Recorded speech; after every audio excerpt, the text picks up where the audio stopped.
আমরা এখন শহুরে মানুষ। আমাদের বেলকনিতে এখন কাটামুকুট আর মানি প্ল্যান্ট শোভা পায়। আমরা ভুলে গেছি আমাদের গ্রামের পুরাতন বাড়ির ভিটার পিছনে ছাতিম ফুল গাছটার কথা। হয়তোবা সেই গাছটিকেও কেটেও ফেলেছে। উঠানের কোণে জন্মাতো কত রকমের আগাছা। দাদি বলতো এগুলো সব ঔষধি বৃক্ষ।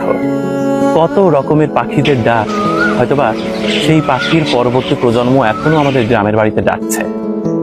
আমরা আমাদের বাচ্চাকে শেখাই ডাক্তার, ইঞ্জিনিয়ার, ব্যারিস্টার হতে হবে, অথচ আমরা ছোটবেলায় শুধু মনে মনে ভাবতাম তোমরা যখন শিখছো পড়া মানুষ হবার জন্য, আমি না হয় পাখি হব, পাখির মতো বন্য। চিন্তা করেন কর্পোরেট জীবন আমাদেরকে কতটা কৃত্রিম বানিয়ে ফেলেছে। মাসের 15 তারিখ পার হলেই শুধু মাথায় ঘুরপাক খায় কিভাবে বাকি সময়টুকু যাবে। মস্ত বড় বিলবোর্ড আর অসহ্য যানজট, চাকচিক্যময় শহর, রেস্টুরেন্টের কৃত্রিম খাবার। আমরা সত্যি শহুরে হয়ে গেছি।